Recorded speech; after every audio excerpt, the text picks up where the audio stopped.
Welcome to Channel 18 News. I'm Jim Rogers.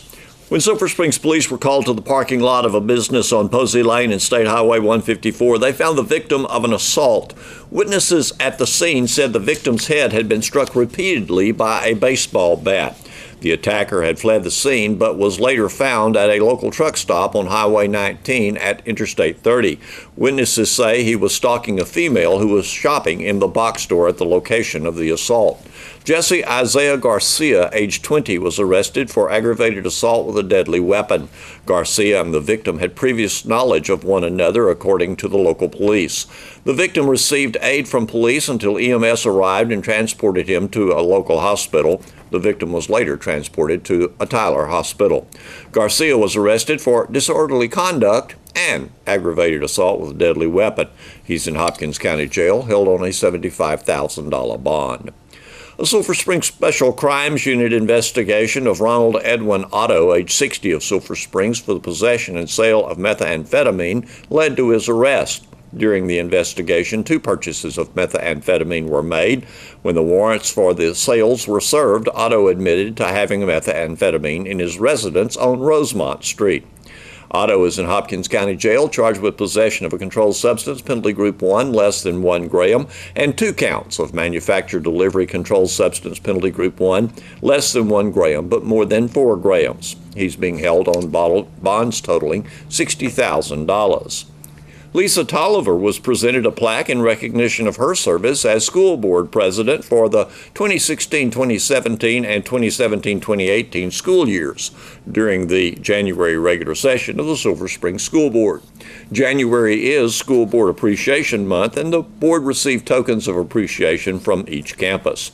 A program presented by Lamar Primary students and staff, capturing kids' hearts, and a number of reports and other items were heard during the meeting.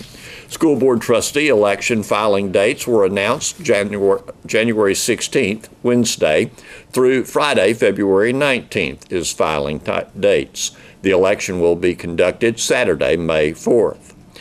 Lamar Primary students and staff gave a Capturing Kids' Heart presentation using the acrostic Excel. Students and staff noted activities that fill their day, which assist students to excel in their studies and lives. The school board approved to extend the superintendent's contract for Michael Lamb for another year. He's in his 7th year as Sulphur Springs Independent School District superintendent. Susan Johnston presented an update on 504 and special education programs. She noted that the number of students served in the program have increased this year.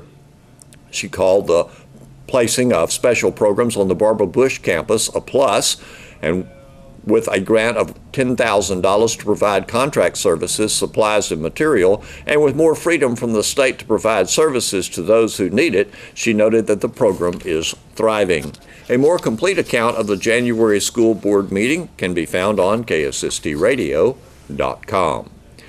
If the government shutdown continues into the last week of January, the National Weather Service may have to cancel or postpone the Hopkins County Skywarn class. However, if government reopens, the National Weather Service will offer a free severe weather training session. The 2019 severe weather season is not far away, and the National Weather Service will be offering this free severe weather class Thursday, January 31st from 7 p.m. until 9 p.m. in the Sulphur Springs City Council chambers. The event is held in partnership with Sulphur Springs Hopkins County Emergency Management and Sulphur Springs Police Department. The class is for organized storm spotters, anyone with an interest in severe weather, and/or anyone who wants to learn more about severe weather threats in North and Central Texas and how to be prepared. This event is part of a regional severe weather preparedness campaign, which will include spotter training across 46 counties in North and Central Texas. Again, the class is free. No pre-registration is necessary. This year, the program will feature an in-depth review and study of the various threats posed by severe thunderstorms. The program will also review thunderstorms' characteristics and features associated with severe and non-severe storms. Additionally, the program highlights severe weather safety and how you can report severe weather information back to the National Weather Service and local public safety organizations. January 21st is Martin Luther King Jr. Day, and that is the day that in Hopkins County we have the Social Justice Awards to be held at Morning Chapel Baptist Church at 7 p.m. You're invited. Let's find out more from the organizer, Dr. Lavelle Hendricks, and also president of Texas A&M University Commerce, Dr. Mark Rudin. Monday night, 7 p.m. there at Morning Chapel Baptist Church, and as you know, all over the years we've given out over, I think my last count, over 4,700 awards to individuals throughout Sulphur Springs and Hopkins County. And as you know, it's a multiracial, ecumenical gathering. The communities have supported this program for so many years, and we're just happy to have it again Monday night starting at 7 p.m. there at Morning Chapel. And as you know, it's a event that's open to the public. We just encourage everyone to get there early to get a wonderful seat. And there's some changes this year, and we will let you know about that. But what I want to do is for folks who may be new to Sulphur Springs, and we have many people moving here, Mark, they may not know you, Lavelle Hendricks from Hopkins County, professor of counseling at Texas A&M Commerce. Yes, as you know, I pastor a church here in town, East Caney Baptist Church, and we started the program there at the church, and we gave out 3 awards. And that first night, we had a grand total of 10 people in attendance. And the program has grown now. We have roughly 500 or 600 people that come out each year. And the beautiful thing, as you know, about the program, it's embraced by Sulphur Springs. We have all of the elected officials, the dignitaries, the community folks. Everyone comes out to support the program. And also to know that the university, over the years, have been very supportive and just delighted to have President Mark Rudin to serve as our master of ceremony for this one, and in the years to come, he doesn't know that, but he knows now, but that's his role as our master of ceremony. And it's a great way for our community also to get to know Dr. Rudin and for him to introduce himself to our community as well. Okay, and I do want to make that introduction. You are here from Boise State University? Correct. Yes, I spent about 13 years at Boise State as the Vice President for Research and Economic Development, and saw this opportunity come about. Someone reached out to me and said, hey, you ought to look at that A&M Commerce job. And as I did some investigative work on that, I said I was really intrigued by the opportunity that exists here. And, since I've been here, it's been nothing but enjoyable. I've had a chance to meet our student body, and I love our students. But I've also been really captured by the passion of our alums. And, as I look through the list of honorees for this event, and I just look at the list of alums, A&M Commerce alums that reside and live in the Sulphur Springs area, I see any opportunity I can to mingle with those folks, I love to take advantage of. So I'm also very excited about doing that at this event. How did you come to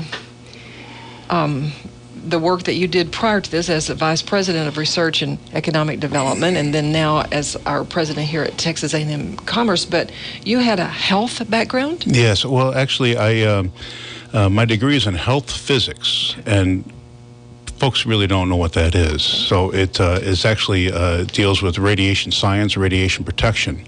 And after graduating, I took a job at the Idaho National Lab and spent about 4 years there, and decided to get into academia and took a job at the University of Nevada, Las Vegas to start a master's in health physics.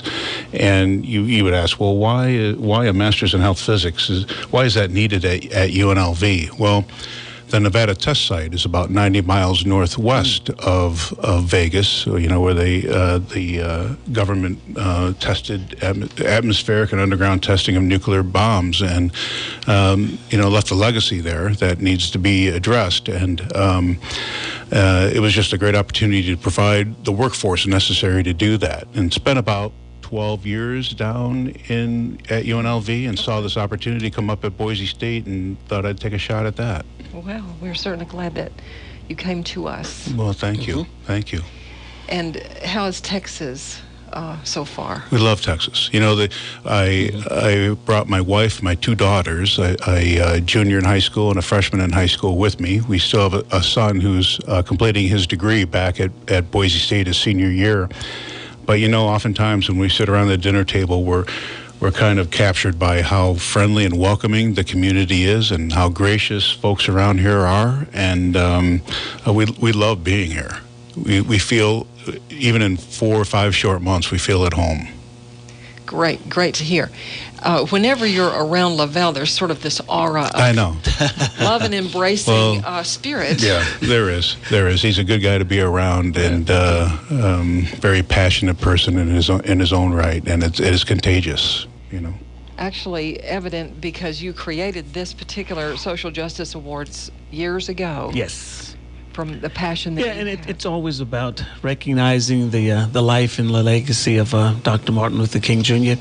And the beautiful thing, Enola, is we have the young people, the students from Sulphur Springs Independent School District involved in this. The superintendent, Mike Lamb, supports the program. We have all the principals involved as well. To know that, Tom Sellers, at Alliance Bank is always at the forefront, making sure that this program happens. Judge Robert Newsom, you, Enola, you've interviewed me over the years, and KSST has been a strong supporter. And it's just wonderful to know that Sulphur Springs, Hopkins County has gotten behind this program. And the great thing about it is it continues year after year after year.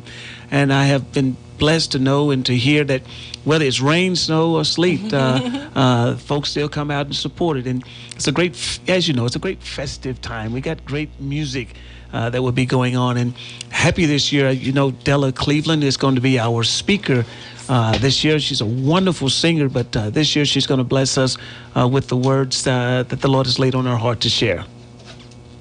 Speaking of the music and the atmosphere there at in the Morning Chapel auditorium. Yes. You will love it. Mark, that's what I've heard. Just love it. Yes. The music makes you feel very energized. Well, as you know, when you look at the life of Dr. King, to know that he was a minister, a pastor of a church, it is important to me that we keep that spiritual component involved in all of the services that we have honoring him. And I've had a chance also to learn so much from one of Dr. King's confidants, Reverend Andrew Young. He's been on our campus a number of times. He and I speak frequently, and he shares so many beautiful stories about Dr. King. And it's just great to know that it has come full circle, to know that the last living descendant of Dr. King is Ambassador Andrew Young, who's been on our campus and who shares wonderful stories about Martin. That is amazing. You bring this to us here in Sulphur Springs, Hopkins County. Some people have not yet attended one of the annual events. The invitation still goes out. Come, and you will definitely be moved. This year, there is something a little bit different. Yes, what we decided to do is that instead of having different categories of awards, we just basically decided to put everything in the social justice change. These are individuals, again, that exemplify the spirit of Dr. King, of moving forward, talking about peace, talking about oneness, talking about unity. And we have so many individuals in the community that we're going to honor on Monday night at 7 o'clock there at Morning Chapel. And again, it's an event that's open to the community. It's not a ticketed event. Just come, have a seat, and enjoy a wonderful time of music and celebration. Boy, I look at this list of people, the honorees. Mm-hmm. That's a pretty darn impressive list of people. I don't know if you've taken a look at that. Yes. A large cross-section of our community here in Sulphur Springs, Hopkins County. Yes. Mm-hmm. Mm-hmm. Each one of these that you see there, from superintendents to principals in school districts, people in churches, people just doing things on a personal basis. Yeah, the good of and the others. beautiful thing also is the young people from Sulphur Springs School District. Each year, they are involved with this program.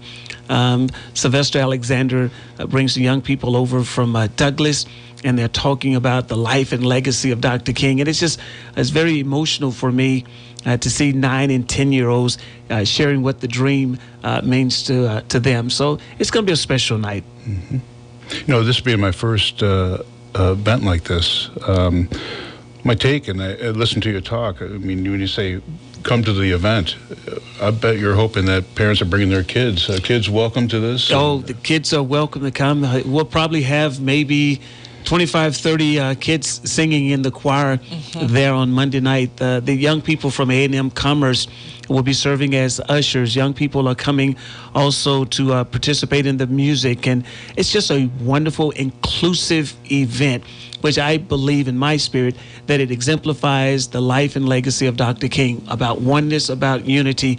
And Sulphur Springs, Hopkins County have done a wonderful job over the years making sure that that happens year after year after year.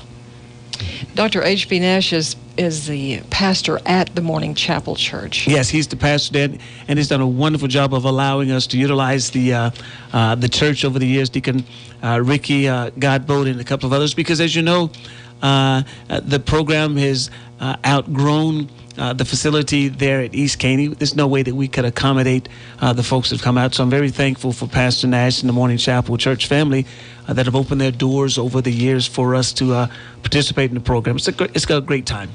And it is a joyous occasion, as you'll find out. Also, tell us about the Hopkins County African American Leadership Conference. Basically, the philosophy of the group is to be a positive voice in an all too often negative world. We're about promoting a wholesome atmosphere. We're about change for the good, change for the better. I've learned in life that it's easy to talk about the problems, so we need solutions. My role model was my 98-year-old uncle. He only had a second grade education, but he would always say to me, Lavelle, you can come to me with any problem that you may have, but for every problem you come, also have 3 solutions to that problem. So I've carried that in my entire life. And so with the Hopkins County African American Leadership Conference, we want to be that positive voice. We want to be agents of change, and we want to see Sulphur Springs be all that she can be. Well, the invitation goes out again to come to this Monday, January 21st at 7 p.m. And Monday is MLK Day. Monday's MLK Day, and the beautiful thing about it, today is actually Dr. Martin Luther King Jr.'s birthday, January 15th. Yes, January 15th, 1929 is his actual birthday. And we celebrate the third Monday of every year because that's the day that President Reagan actually signed the bill to designate the third Monday in January as a national holiday. And you have seen all this happen in your lifetime. It's amazing how things have changed over the years. The beautiful thing about it is when we have the young people graduate from Sulphur Springs High School, and a lot of them come over to A&M Commerce, a lot of these students at NOLA have gone with me to Washington, D.C. They've seen Dr. King's monument. The president has been very supportive of ensuring that our students get a global perspective on life. We're preparing now to take 30 students on a civil rights tour there in Jackson, Mississippi, and we're gonna go over to Memphis, Tennessee, and students have had a chance to go where Dr. King and Coretta were actually married. We go to the actual home site of Coretta Scott King, and we hear all of these foot soldiers talk about how they were in Brown's Chapel and how they walked across the Edmund Pettus Bridge on Bloody Sunday. These are things that students used to read in a book, but now when they come over to the university, they actually get a chance to see it firsthand. So it's a wonderful learning experience for them. And thanking you for that and the many things it is impressed on me to say thank you to include us, and I say me, white as white can be, included in your ceremony and your celebration. But you know that's what it's all about, because someone coined the phrase red, yellow, black, and white. We're all precious in his sight, and that's what it's all about. It is about our community, Mm-hmm. and I hope, Dr. Rudin, that you will continue to notice this as you come to Sulphur Springs, Hopkins County. I'm looking forward to this. I'm really excited about my first Dr. King event here. We will be seeing you again on Monday night, and you too, Lavelle. Thank you. All right, thank you for coming today. Thank you so much. Here's Don Julian with sports. First in news, we have Wildcats UIL academic news from coordinator Gerald Grafton. We've had a couple of events since the beginning of the year. We started off last week. We took Rhett Reed to UIL State Congress competition. He advanced there because he got second place in regional competition in November. Had a great time. He debated well. He ultimately did not make it to finals, but he had some really good very high marks on his speech, but those guys there are very high quality, so it was tough to get through. But he did a great job. So we're really proud of Rhett Reed and his accomplishments. This last weekend, we went to our first invitational meet for the spring semester. We went to Pine Tree Winter UIL Invitational Meet, and the following students brought home awards at those meets. In Ready Riding, Anne-Marie Gunn got 3rd place, and Brianna Wooten got 5th place. In computer science, we had Braden Fisher finish 1st, Dakota Souls finished 2nd, Blake Talmadge finished 5th place, and the team overall got 1st place team. They did a great job. In number sense, Nathan Little finished 5th place amongst the 10th graders, and Braden Fisher finished 3rd place in the 12th grade. In current events, Brandon Hodges finished 3rd place overall, and their team, consisting of Brandon and Dakota Souls and James Draper, finished 1st place team, and that's coached by Madison Millsap. Calculator, Carissa Carter did a great job. She had her career high score and made 3rd place in the 12th grade division and 4th place overall. Spelling, coached by Gail Herman, Giselle Garcia and Dawson Carpenter finished in a 1st place tie even after the tiebreakers were done. And then Miriam Tron was 3rd place and Cameron Beard was 4th place. So we swept in spelling, and they got 1st place team as well. In accounting, Felipe Alba got 6th place overall. That's coached by Paula Haas. In mathematics, Nathan Little finished 4th place in 10th grade, and he also had a career high on that one, so we were real proud of his score on that. In science, coached by Stephen Alamang, Michaela McGregor and Nicholas Porter got 5th and 6th place respectively in 10th and 12th grade, and they did a great job. They really had some good high science scores as well. In Lit Crit, Carissa Carter finished 1st place. Lainey Whittle finished 3rd. Andrew Westland finished 4th place. Mariana Botello finished 5th place. And the Lit Crit team got 1st place overall, and that team is coached by Gil Herman. Social Studies, Brandon Hodges got 3rd place. It was a very tough competition on that one. He did well, and Madison Millsap is his coach. In journalism, we had 3. Angela Brown won in 3 different journalism events. She won 5th place in news writing. She won 6th place in editorial writing, and then she got 1st place in headline writing, and Brandon Nelson is her coach. Overall, we finished 2nd place as a team. I think Hallsville finished 1st place. It was a good competition for us, good preparation, and we look forward to continuing on in the weeks ahead. We've got meets coming up this coming week we're going to Lindale, and then after that we go to Mount Pleasant, and then we have district debate, cross-ex debate coming up at the end of January on the 29th. So we've got a full month ahead of us this month. In sports, the Wildcats soccer team won 1 and lost 2 at the 2019 Lobo Invitational in Longview last weekend. The Wildcats season record is 2-3-1. Wildcats soccer coach Alexi Upton talks about the Longview tournament and what's coming up this weekend for the Wildcats. Up and 2 down. The 2 that we went down, we were up 1-0 to Jacksonville, and then we end up losing 3-1 to them, and they end up winning the whole tournament. Oh, okay. So it shows that we're real close and we're right where we need to be. Just finishing games is our biggest problem, and just being consistent throughout the whole game. But being 1 up to the guy that ends up winning the whole tournament is a pretty good stepping stone and gets us in the right direction of where we're going. So. Got a big win over New Summerfield to start the tournament. Yeah, we got they're a smaller school, but regardless, we did really well versus them and played real well, finished our chances when we had them, and games like that, you can't be complacent versus little or lesser people. You just got to go out there and take care of business. So we did a great job at that. Tell us about the third game then. And then the third game was Tyler Chapel Hill, and right. We were missing a couple people, and we had a lot of injuries, and never an excuse, but we just kind of started slow, and we just never really played well in the game, but. Hopefully we can grow on that. I think we have a tournament this week with our whole group back, all 22. We're fully healthy, and I think this is a really good tournament to where we can get 3 or 4 wins. So. Where are you going this time? We're going to the Ice Bowl, which is in Richardson. That's so right. it's a joint tournament that shares 4 or 5 different fields. J.J. Pierce, Richardson, Berkner. So it'll be a good tournament for us and great experience. So some of the Metroplex area teams mostly will. Yeah, a lot of inner city Dallas.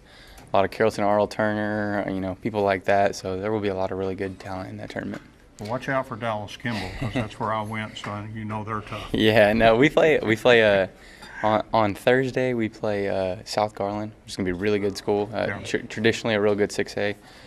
Friday we play Kimball, and then Saturday we play Sabine, which is an East Texas school, so we get back to our East Texas roots. But well, best of luck, Coach. Yes, sir. Thank you. Everything you can just feel like it's heading in the right direction. Just kind of get everybody healthy, and this is really an experimental time of year to kind of really test and try. And they're getting a little beat up because of the record. It's 2-3-1. It's not exactly where we want to be, but I tell the guys all the time, hey, this is early in the year where we kind of experiment. We see what we like, and we get ourselves ready for Greenville and Mount Pleasant. You don't have to be ready for Greenville and Mount Pleasant right when December hits. You use this time to get ready, get better, and then you're ready when February rolls around. So but we're getting close. We got 4 weeks till district starts, so we're getting there. So.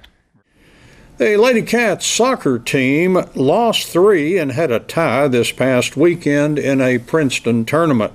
More on that tournament from Lady Cats soccer coach Joel Bailey. When you plan these tournaments out in preseason or the previous years, you hope for them to be competitive. And then just out of a shot of the blue, you see your bracket and you see some of the teams you go up against. And, when you're a 5A team going up against 6A teams that you'll never see in a district match or a playoff game, it is what it is. Tough competition this weekend. Flower Mound and Marcus, they are a powerhouse. And no matter what division they were in, and just a solid group of girls. And we hit a brick wall early on with them, but we played well against them. The score was manageable, I thought, for a team that is as far as more talented than we are. I was just basically honest with you. And then, we came back and we played scrappy against some other teams, and, another key injury to another key player, and the weather got really bad Saturday night. So just definitely not the results that we're wanting and needing right now. But we moved forward and we're growing better and getting stronger. Well, I hope most of these injuries are of a minor nature, so that somebody you're not going to lose, for a long period of time, and get them back, and and just with experience and everything, you're bound to improve. Absolutely, yeah. We're waiting to hear back from a couple of orthopedics on a few, and just some MRI results and whatnot. Get one in a hard cast and just tape them up, and they're ready to get back into the line of fire. So hopefully, we can bounce back and recover quickly from these key injuries. And district's less than a month away, so moving one day closer. The North Forney tournament coming up, and they should, sounds like some more really rugged competition. Correct. We drew Rockwall Heath again. Last year we played Heath, and they scored one early on us, and then defensively we just kind of put the clamps down, and it was only a 1-0 victory for them. It is tournament play, 30-minute halves, rolling clock, so if you can get an early goal on an opponent and then just to hold them off, that's a great way to finish off some teams and advance in the pool play. So expecting Rockwall Heath to be solid again. And then we turn around and play North Lamar, which, we haven't played North Lamar in a while, but it's always a competitive match. They're always real gritty. So, that ought to be a good one for us. And then we turn around and play North Mesquite, which I'm sure is going to be another solid program. Yeah. 6A in big school. Absolutely. All right. Best of luck, Joel. Well, thank you, know guys. You're working hard to turn things around, and I have a feeling you'll get there. Yeah, we're trying to get everybody healthy, and once we get everybody back on the same page and just feeling good, the wins will come. The Lady Cats season record is 0-5-2. Thanks for watching Channel 18 News. Have a great evening.